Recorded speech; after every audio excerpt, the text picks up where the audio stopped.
the first hot day of 2024, Phoenix Rising come together on a cooler night than the day was here on Rising Radio with Ronan Heykoop. I'm Ryan Sykora. If you're not nervous, you don't give a damn. You don't care if you're not nervous. You're, too comfortable, and there's a problem being too comfortable in something. So I'm always a little bit nervous, but it's more so a nervous, like excitement. Once it starts, you're doing your job and you know you're good at your job. When it doesn't start, before it starts, you're like, am I good at my job? I don't know. When it ends, you're like, I don't think I'm very good at my job. But while it's happening, you have to just, I know what I'm doing. I'm very good at this. I'm gonna do this forever. 3 whistles, 3 points at home for Phoenix Rising. Stenberg in the 71st, and Rising are on 6 points in 2024.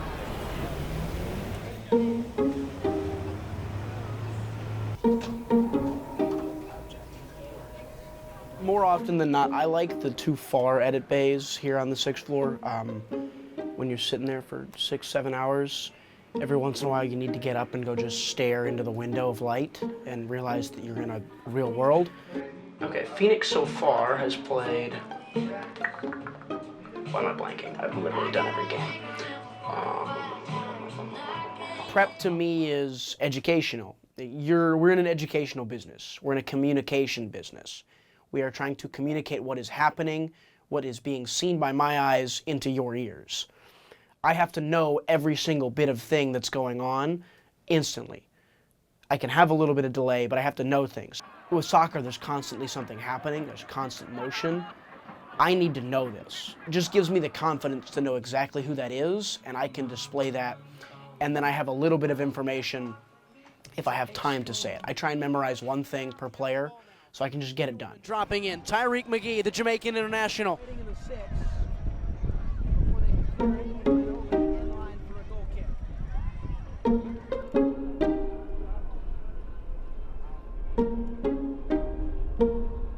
It started on accident. A kid applied for a credential that we didn't know he was applying for. We totally would have been fine with it. But we tried to take advantage of it. We were stunned they said yes. We put a lot of work into it, and that work was rewarded with a promotion, if you will, to go full-time. I think it's the fact that it's Phoenix Rising. You look at all the clubs at Cronkite, right? You got Blaze Radio. Watching, or rather listening to Phoenix Rising was my introduction to Blaze Radio. When I used to listen to Peyton, Gallaher and Ryan Sykora just talk about the games in general, describe the action, that was kind of my ticket into Cronkite, or just understanding what Cronkite was all about. We were still plucking kids and talent from Cronkite, and that was the idea, was that they could get the cream of the crop of not just soccer broadcasters, but people we felt had the potential production-wise, or could give them their only professional broadcasting experience at the school. So we've had anywhere from just under 15 to just north of 15 people involved over the 3 years. It's been really cool to put Cronkite's best people into a professional environment. Although it's not something that we're doing at maybe like the most highest of heights, or we're not making any money doing this from Rising Radio, it is something that is still professional sports, and ultimately that's what a lot of people, including myself, had initially come to Arizona State and to Cronkite to do. So when the opportunity presented itself and you got amazing people that you can work with, everything they got to do, going to Charleston for the final and all that, it just seemed like the perfect opportunity for me. So when they asked me to do it and I got offered, I was like a complete yes right away. It wasn't even like a hesitation for me. It was, of course, I'd love to be a part of Rising Radio going into 2024. Looks like he's got a decent break though, Jack. Some space here for him, but some sort of low cut around those trees. He doesn't get tired or fatigued. I envy a lot of his ability to just kind of sit there and lock in. For him, he can just sit there and 6-7 hours of prep and just be done, and we're good to go. His ability to fight sleep. I don't know if anybody's mentioned that. The kid doesn't sleep. Not gonna drink caffeine. I'm all the Ds, ADD, ADHD, whatever it is, OCD. So I need constant stimulation always, which is why I like soccer. It's always moving. I'll put music on, I'll put a YouTube video on, I'll put Netflix on. I work better when there's something else going on in the background. It's not complete dead silence. and I can get going.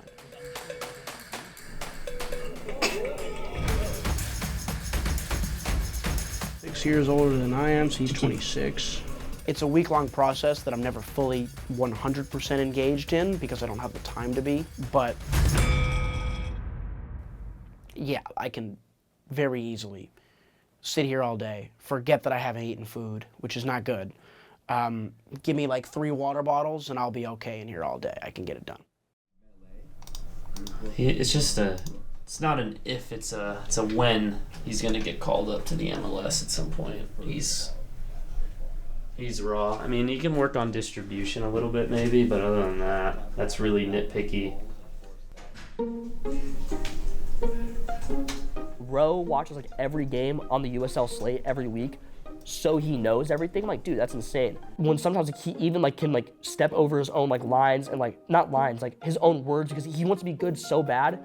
And like Ronan, like when he's just Roe, one of the best color dudes. Like you hear, like he's so smooth. He knows ball. He played soccer a lot. And almost 20 to 30 passes right there, just connected in and out, triangular, moving to the side. The more you know about one team, you're going to be able to use some of that implied logic on other teams and other results and kind of see like, oh, he was hurt, so this result doesn't mean that much. Just kind of basic like play-by-play analyst work 101, but I don't know. I've been doing this for 5 years at this point, not just footy, but hoops, football, other sports like that in high school back home. So it's kind of the same stuff that you would look for: trends, deviations from the trends. Is it causation? Is it correlation? All those fancy words that they throw in stats classes.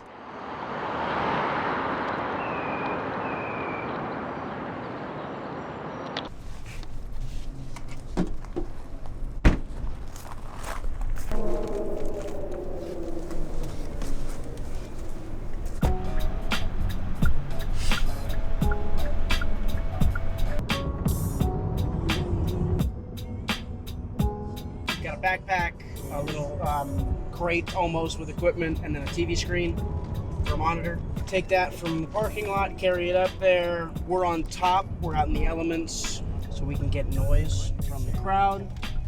From there, it's set up. That includes checking audio, making sure, XLRs don't have, damage to them and stuff like that. And then from there, we'll check audio. We'll grab a soccer ball or whatever. I'll typically go for a walk around the stadium. And then by then, it's usually 6:30. Lineups come out at 6:30. We're live in 20 from there, so we scramble to get lineups together. We have graphics for that and stuff for our radio stuff, and then from there it's kind of go time. Typically go live at 6:48, pregame starts 6:50, game starts at 7:33 or whatever, and then from there I think about nothing other than a soccer field, which is kind of lame when you put it that way. Vibes are high. The center is the guy on the TO. And the first time you sit in that chair, you're just focused on making sure you don't miss anything. Like between changing the graphics or throwing up the lineups, one, you have to sit down and realize that most people are not looking at the screen. It's a radio broadcast. And two, it's okay to mess up. So I think Kevin doesn't like to make mistakes, not only because he doesn't like to make mistakes, but because he doesn't like to make mistakes on my behalf. He understands that like when he makes a mistake, it looks like everybody made a mistake. And I think someone like him is awesome for that. It's just making sure the show runs smooth. And everything outside of that is the talent. That's what I refer to them as, the talent. That's not me. We bring in Mahir Sinhasan now to chat with us. He's our sideline reporter. I think I was a little nervous knowing the fact that it's a USL radio station. There's going to be thousands of viewers watching. So I knew I had to be on my A game, and the nerves kind of got to me at first, but I was able to settle in. Yeah, absolutely. The goal tonight is win, but more importantly than that, I think it's to restore some confidence within not just the club itself, but to its fans. You have to understand, this is radio. These guys have to go back to their work to describe the story, to describe the play going on. Remy Cabral has a go, and it rattles off the crossbar. So when I'm on the headset, it's just be concise, be consistent, and make sure you know what you want to say. You do feel like there's a spot where it's bigger than yourself. There's something about that club that makes it special. There's something about the people you're with that makes it special. And you realize just the unique opportunities you get within this club. We're gonna work hard, we're gonna get our stuff done, but we're also going to enjoy it. We're gonna crack jokes. And I think that it's very rare that you get to kind of do something that means so much with your friends. And I think we all benefit from that kind of connection between having fun, being free, but also working hard and putting together a good product. Right? It drives you to be better, it drives the group to be better, because everyone around you has stake in this. And everyone around you wants to put this on their resume, so you need it to look good. You want it to look good. He drives it to the back post, top of the 18, Formella, a shot through traffic, not out and in! 1-0 Rising! If that doesn't get you going, I don't know what will. In the 71st minute, Phoenix have the lead against Colorado Springs. A rejoice off a rebound in the south end. John Stenberg's first of the year. So it's that drive to collectively pursue something and create something that is just great with people you care about. I feel like at Cronkite, like my first semester, I struggled to like gel. I didn't do anything in Cronkite for the first 2 months. I played soccer. I didn't want to quit. I think the downtown campus played into that. Like, I don't really love living downtown. I came to ASU to do ASU, and I felt like when I came downtown, I didn't really get to do ASU. For like the first semester, I was just kicking rocks. I was like, I don't know why I'm doing this. I knew once I decided, okay, if I can't do this, I gotta fill my time with something else. So the work ethic is just filling my time. I would rather be doing something productive than playing Xbox. That's why I liked Blaze, because I started to work in, and I started to find people that I liked, and I made bottom of the sixth, and I became really good friends with the people on bottom of the sixth, and I started to work in, and it started to feel a little better. It's been like important, not for me just as like a, man, I want to do play-by-play. Everyone wants to do play-by-play. It's like made me like, I'm just happier because of it. Like I've had like a better time. My college experience has also been enhanced because of Rising Radio. Friends, make some noise for the kids out here. Sometimes you're not going to get that role that you want to. I don't think we do a good enough job at times of telling kids, hey, you're not that good. Because someone who's not that good, newsflash, they can get better. I know that's a wild concept, but Peyton Gallaher told me no, right? So many people told me no. And just don't listen to it. Don't take it personally. And don't look sideways. Put the blinders on of like, hey, like, oh my God, he got this title. Oh, he's respected by this person. Oh, this person thinks he works hard. It's like, it doesn't matter, man. It really doesn't matter. Just work hard. Put the nose to the grindstone, see what happens. And if it doesn't work out, it doesn't work out, but you can't say that you didn't try.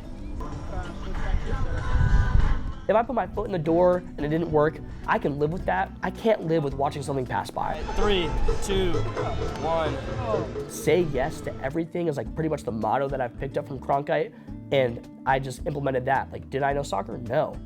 Did I want to give it a shot? Did I say yes? Yes, like absolutely. I would say the biggest thing is to just put yourself out there, put yourself into a situation where if you want to do something, do it in silence, make your own opportunity, and you can get some opportunities like this. And we will step aside on Rising Radio. I have to move it along, right? We don't want it to die. That's the end goal. We want it to be something that I can look back when I have a job in 30 years and go, Rising Radio's still a thing? Rising 1. Colorado Springs. That's perfect. Switchbacks nil for Ronan Heykoop, Mahir Hassan, Kevin Cardez. Ryan Sykora saying goodnight. 3 points to the good at 38th and Washington. Anything else you'd like to add? I know we touched on a lot. Yeah, no. Kevin Cardez sucks. He's the worst. Clip that, send it to me. Kevin Cardez is terrible. That is the only thing I have left to add. Kevin Cardez is awful. This can get cut up, right? Yeah. It's gonna Ryan Sykora is a dick. I'm joking. Like, just kidding. I love Ryan. Like, Are you kind of amazed as well as everyone else the way he kind of functions with his prep? Everybody was hyping him up. Maybe. Ah, come on. But